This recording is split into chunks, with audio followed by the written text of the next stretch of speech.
It's Ya'kov Shepard here from King David's Tomb, KingDavidKabbalah.com, and we want to get some Kabbalistic inspiration from the Holy Zohar on Parashat Pinchas. Parashat Pinchas is the longest article of the Zohar, and there's many interesting subjects within the Parashat of Pinchas in the Zohar. We're going to speak about the concept of the heart over the mind, which is a very important concept that the sages are telling us that the wicked people, their heart controls them, and the righteous people, they control their heart. So we want to learn from how to be righteous, how to connect to Hashem in a higher level, and for that we need to make ourselves in a higher position and elevate our consciousness above our emotions. That's what we're learning in the Kabbalistic meditations, and that's what we're learning here in this article as well. So I'm reading in page 224a, and it's brought down as well that concept of Shamor v'Zohar that we say in Shabbat. Shamor is to keep, to guard. Zohar is literally to remember. So the Zohar says that the guarding, keeping, shmirah, balev, is in the heart.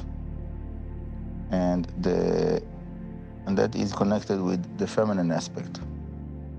The zechira, zachar, is the male. Remembering is the mind, the moach. And the moach, the mind, have to control the heart. Okay? Maybe it is a difficult point for some people to hear that as a connection with the masculine and feminine aspects, but that's what it says in the Zohar. And also for ladies, even though everybody knows that by ladies the emotions are stronger, and usually, not always, usually the emotional side of women is stronger, but still we need, all of us, also ladies, we need to learn how to control our emotions and use our intellect and consciousness to control the heart. Anyhow, the heart is above the liver. The liver in the Zohar have a negative connotation. Okay? It says in the Zohar that the liver, kaved, samech mem, is the angel of the negative side. And also within the negative side there is masculine and feminine. So the feminine side of the negative side is the concept of the snake. I don't like to speak about the negative side, so we'll leave that aside. Anyhow, it is connected with the offerings, korbanot, that was done in the Bet HaMikdash. That we know that each one of the korbanot, Hashem told us to remove certain parts, certain fats that are prohibited, that is called chelev. The chalavim are part of that is what is covering the liver, another part is what's covering the heart. Now the Zohar is telling us that each one of them, the heart and the liver and the brain, each one of them have channels that it spreads its abundance through the human being. And the channels that are connected with the liver, I'm not talking about like something physical that you can learn in a biology class, but those channels of the liver says that is the source of negative lust and desires that people have.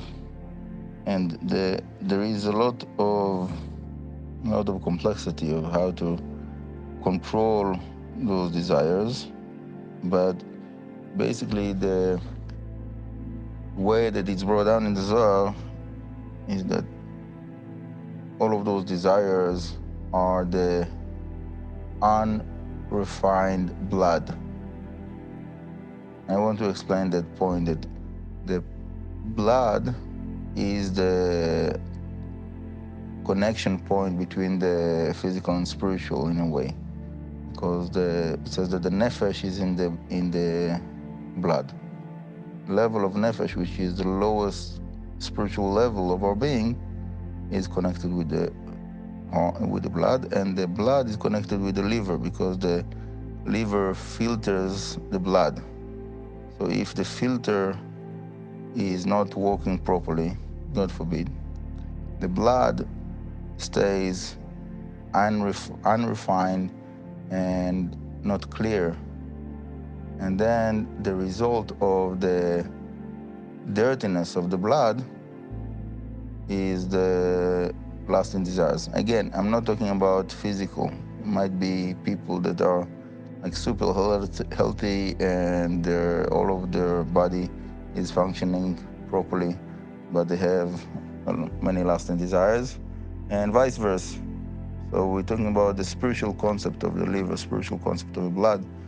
And obviously there is a connection to the physical, I'm not saying no, but right now let's just leave it with the conceptual understanding of those subjects, and without trying to look on people of how their health is, and according to that decide what is their spiritual level.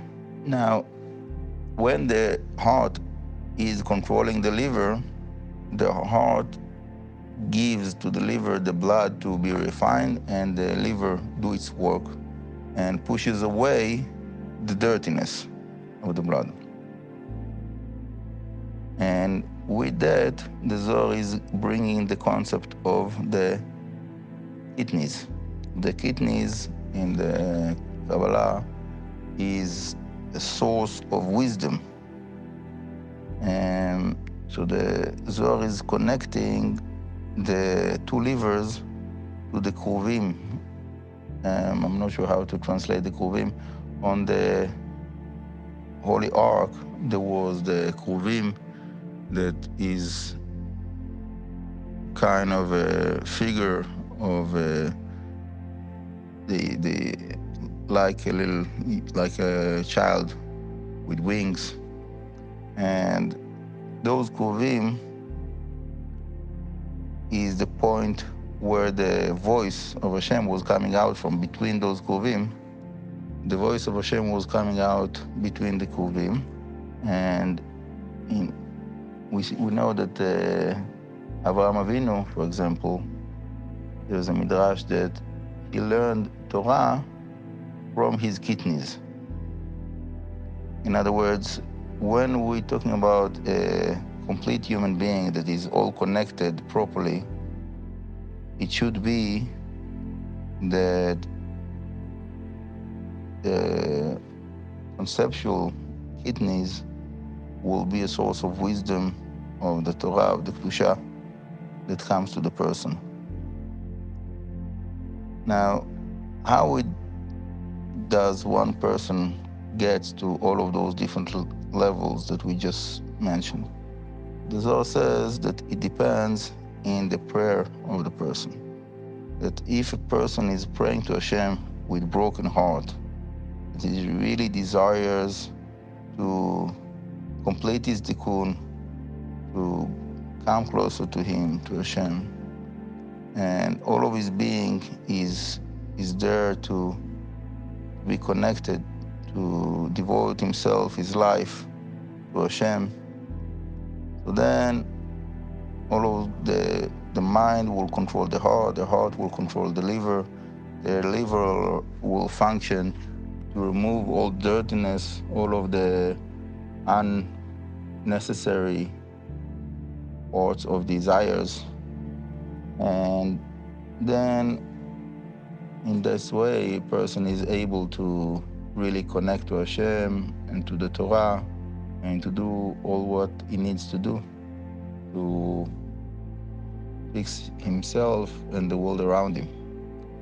And as much as a person is messing up himself and changing the order, so the heart goes over the mind, and the liver goes over the heart, and his desires are controlling his emotions, and his emotions are controlling his thoughts. So then he's missing all of that, and he's going down. Instead of fixing, he makes more mess in his life for himself, and then the work to refix and organize everything is much harder. So we will finish with that point, that really we have to focus on that and to pray to Hashem to help us to have all of those different parts in the right order, to bring everything to its tikkun, ourselves, the world around us. So Hashem, l'chaim tovim u'leshalom. Many, many blessings. Thank you very much for listening, and please share it with your friends and family. So Hashem, to spread the light of the Holy Zohar and the Kabbalah, and to reveal Hashem's kingdom. Amen. Ken Yiratzon.